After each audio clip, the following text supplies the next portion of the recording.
Hello. So my title could actually apply to quite a number of biblical issues, but for the moment, let's have a conversation about abortion. I have 3 simple points, no gruesome pictures, and actually some good news. This is the reason that we must have this conversation. Well over 50%, perhaps even 75% of women having abortions call themselves Christian. I'm reminded of the riots when the Baltimore riots, when a mother went screaming after her son who was looting. That's not what we do. That is not who we are. So in the case of Christian women having abortions, that is not what we are, and that is not what we do. The problem is in both pulpit and pew. I was heartened recently by the honesty of a pastor who said that he had been wary and tepid about speaking against abortion. And he said that many pastors who are also wary and tepid said that they agreed philosophically and intellectually and theologically against abortion, but they did not speak against it. He now is on the front lines. So what changed him? And what I hope and pray will cause us to stand up and be counted? It was information that changed him. Unless you look into the eyes of this beast and stare it down, it just doesn't become real. As another pastor said, evangelical pastors have several reasons for not preaching against abortion, and one is fear of man. Some were honest enough to admit that it might also be fear of diminished offerings.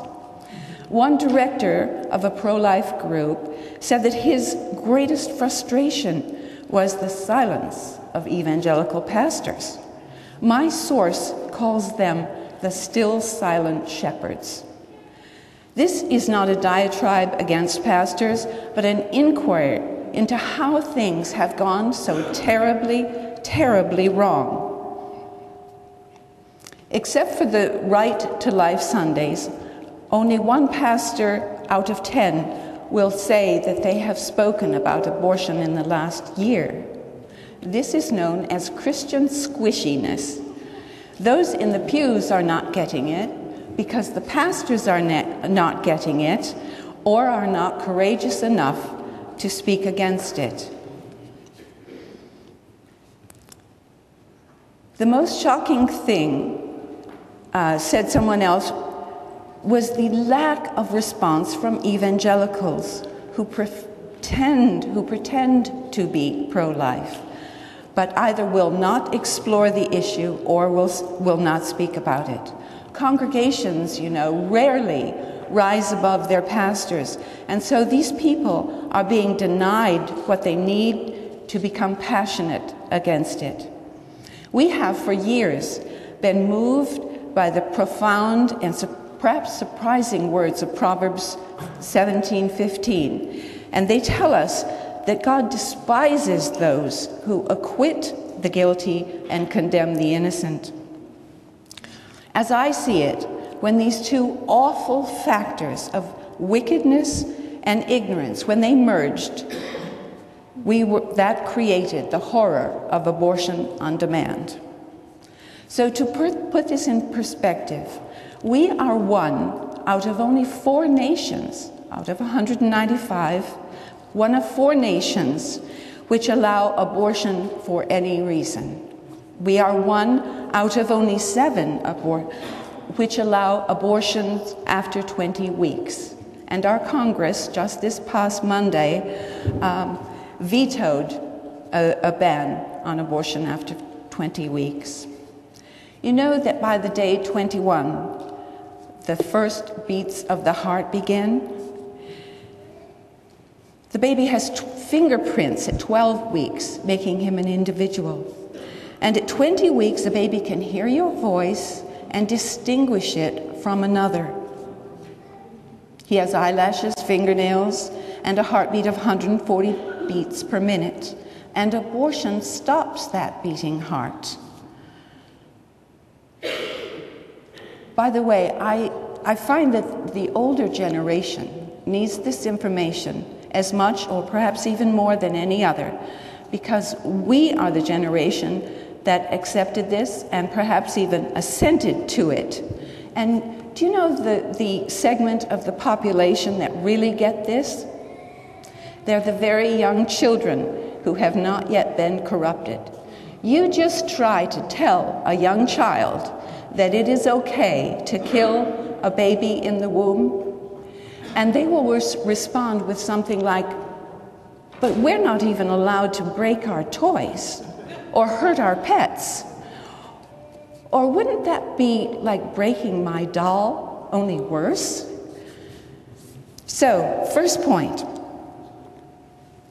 Unless you understand that we were lied to about Roe v. Wade, you might tend to think that this is a necessary or even acceptable law.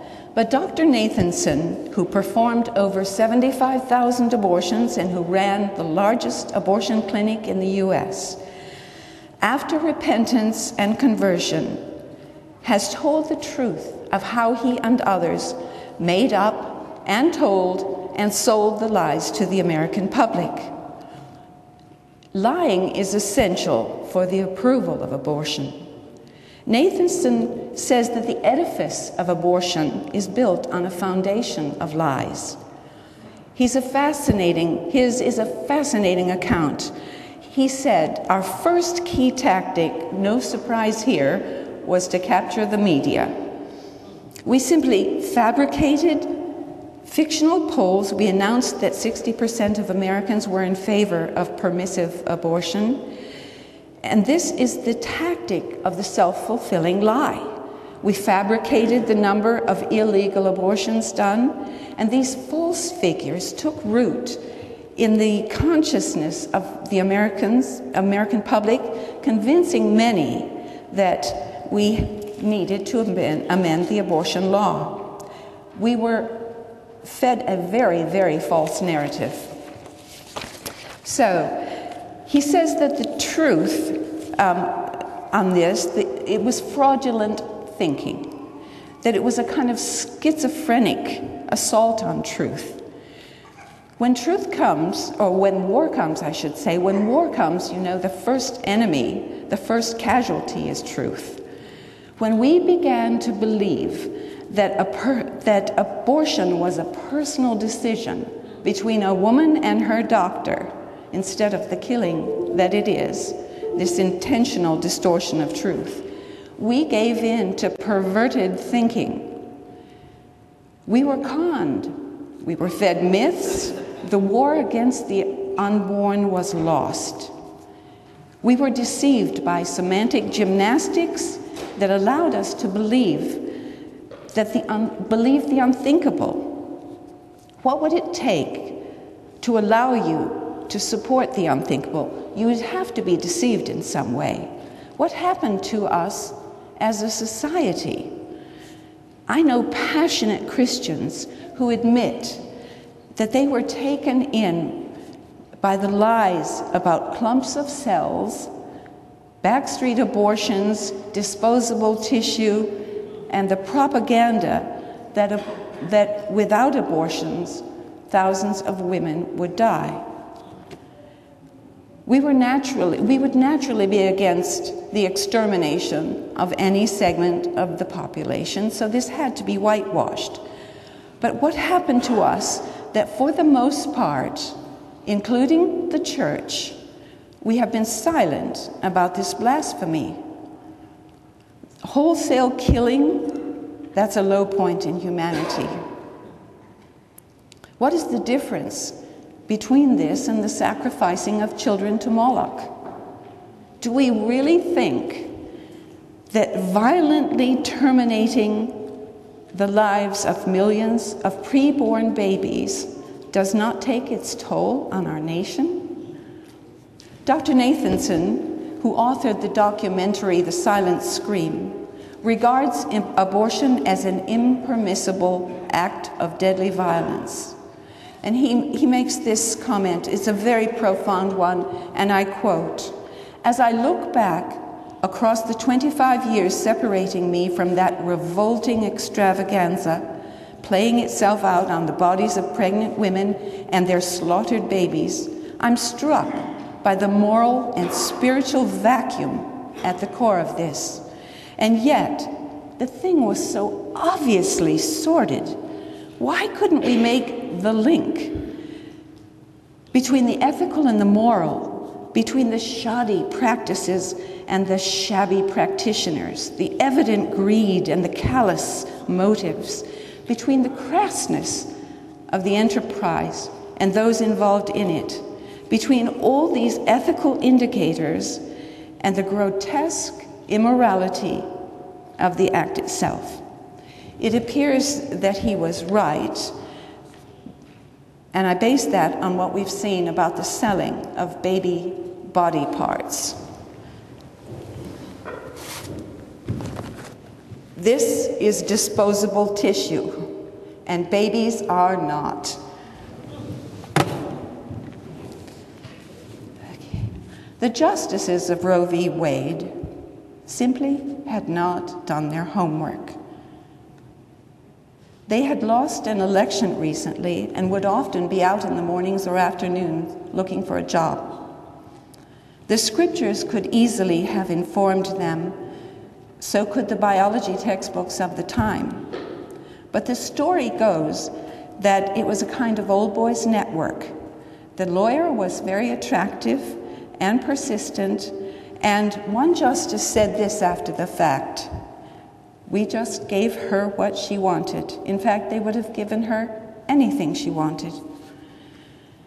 There is currently, by the way, a movie in the making telling the real story of Roe v. Wade.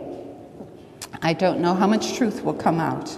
Anthony found for me recently in the Didache, an early 2nd century document, under the heading, "The Teaching of the Lord to the Nations," and I summarize, "Do not slay a child by abortion, nor what is begotten shall you destroy."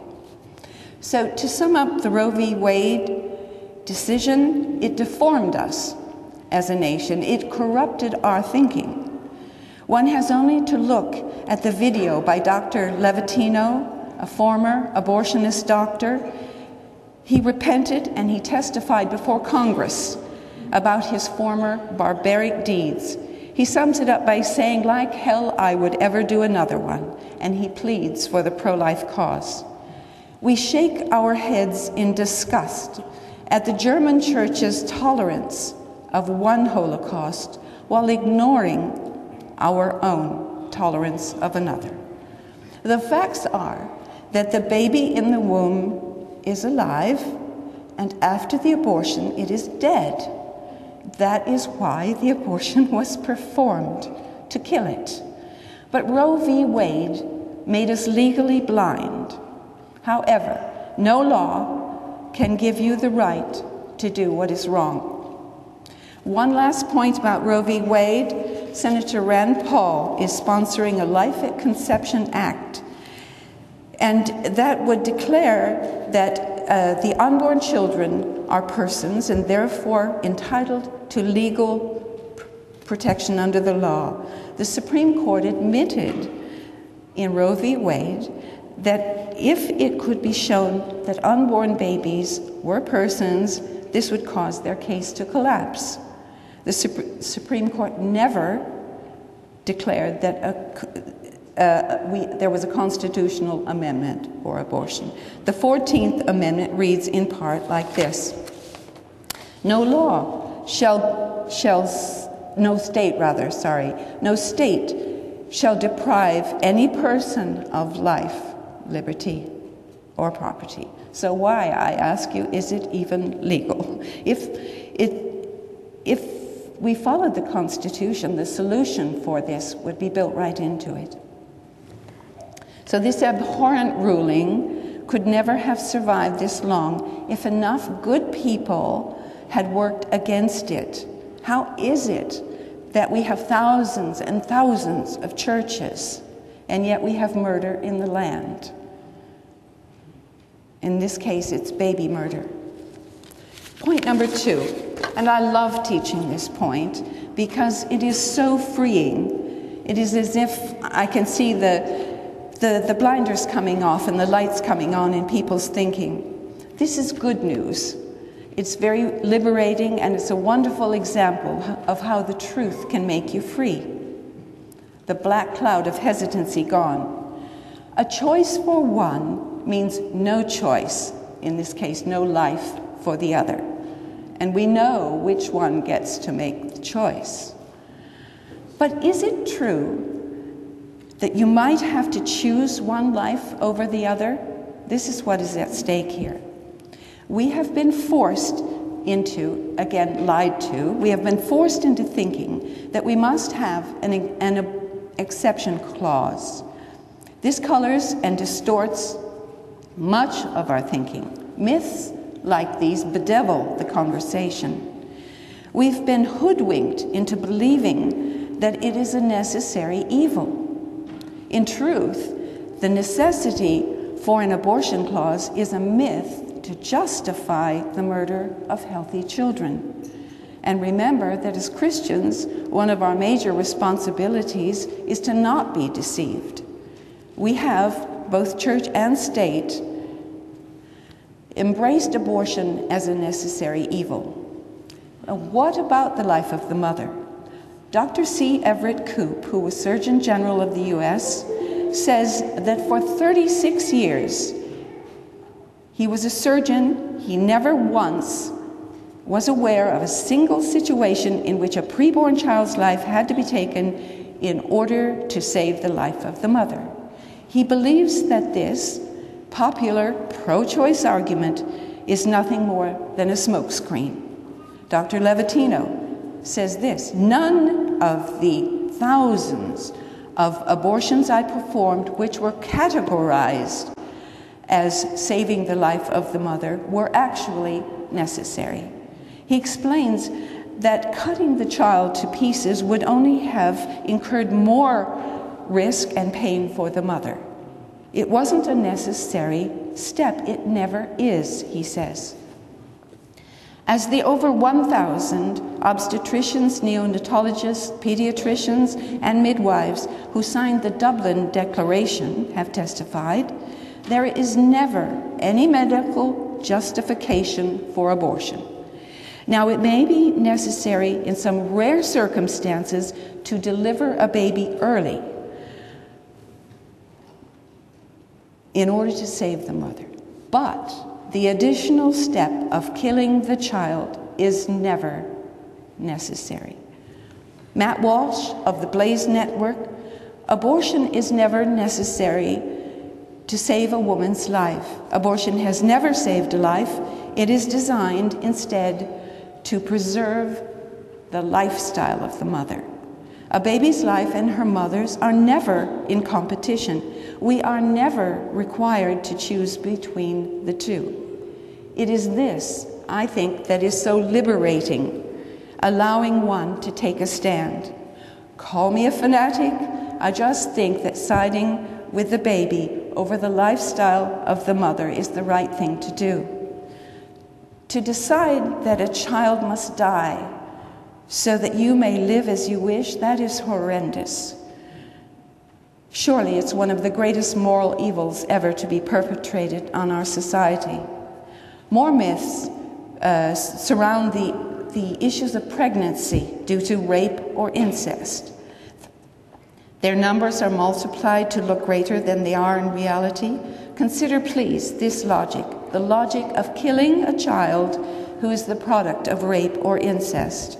We already have one victim.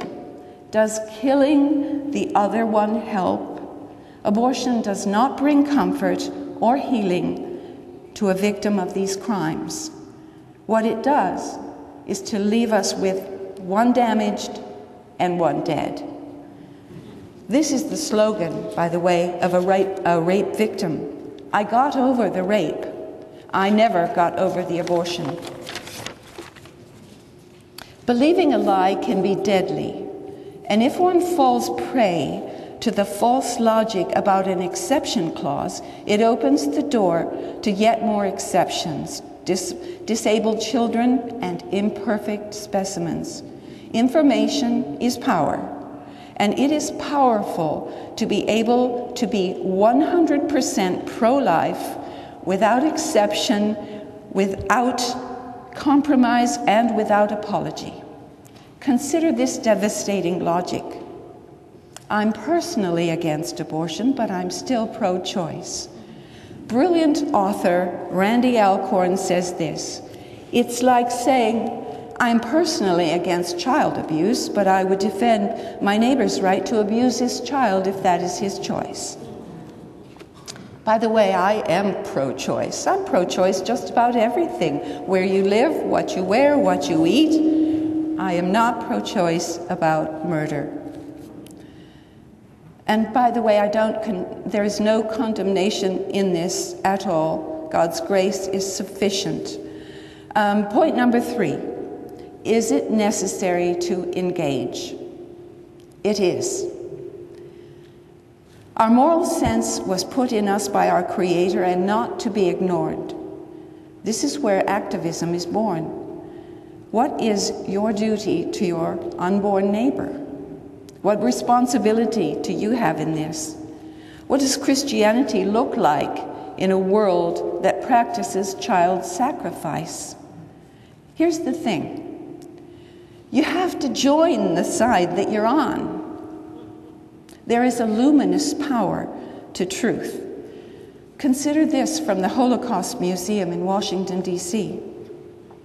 Most Germans neither aided nor opposed the activity of the Nazis, thereby permitting the Holocaust to occur. We are called to witness. All it takes for evil to win is for good men to remain silent. A civilized society does not demand the right to kill the weakest of its citizens.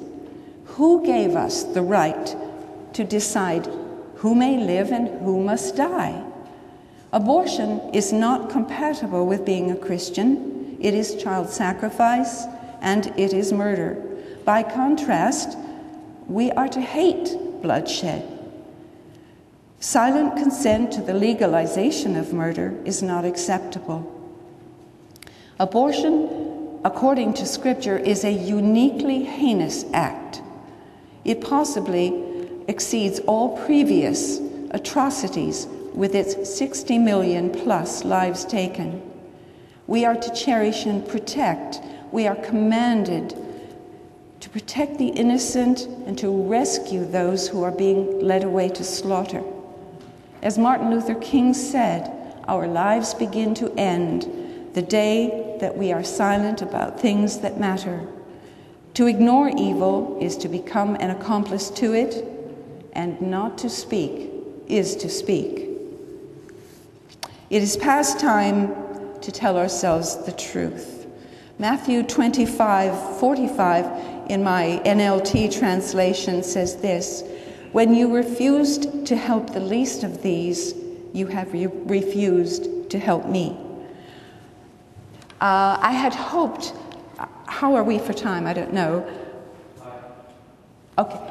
Could we see some of the slogans? These slogans to me are so concise and so telling.